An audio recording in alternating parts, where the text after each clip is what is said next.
Joining us now for more is Texas Republican Representative Pete Sessions. Sir, thank you so much for your time. Really appreciate it. You sit on the House Financial Services Committee. Late today, the Fed put out a statement saying in part long tenures and removal protections for governors serve as a vital safeguard, ensuring that monetary policy decisions are based on data, economic analysis, and the long-term interests of the American people. Are you worried at all, Congressman, that removing a governor could lead to the Fed's independence being compromised?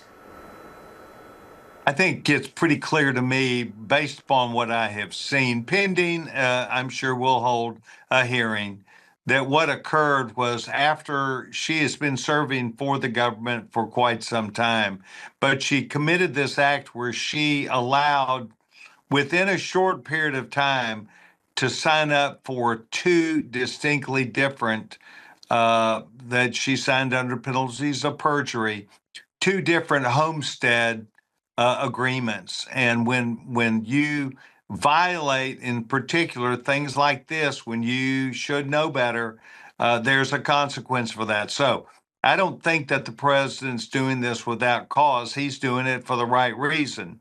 And if it's not true, then we can handle that too. But if it is true, there's a consequence for it.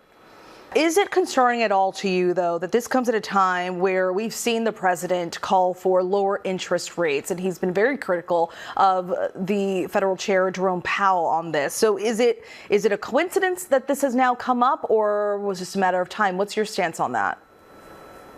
Well, my stance is this has nothing to do with anything other than the woman's actions that she took.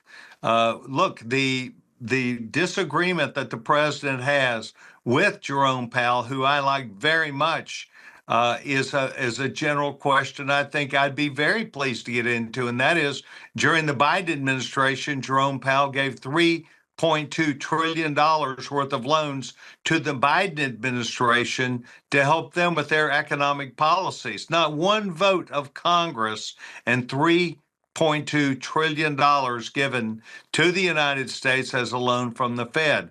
I think that there has to be some understanding about circumstances as we are. And right now, I believe that interest rates are higher than what they need to be. That's the president's sole argument. He's simply wanting to find out how he can negotiate with the Fed. And I think that they have said over time they think they can get there.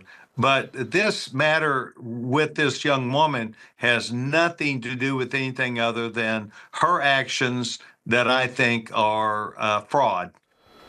So should Cook serve in her position while all of this gets sorted out? No, I think that it's wrong. If she chose to defend herself, perhaps she has, and to say it's not true. But if you have committed an act of fraud, done it on your own volition, it's your own signature within a short period of time, then that would be no different than committing fraud under any other circumstance, and you would not retain your job. I mean, that's what these important jobs are about, is following the law. All right, we will see how this all plays out. Congressman Pete Sessions, thank you so much for your time. Really appreciate it.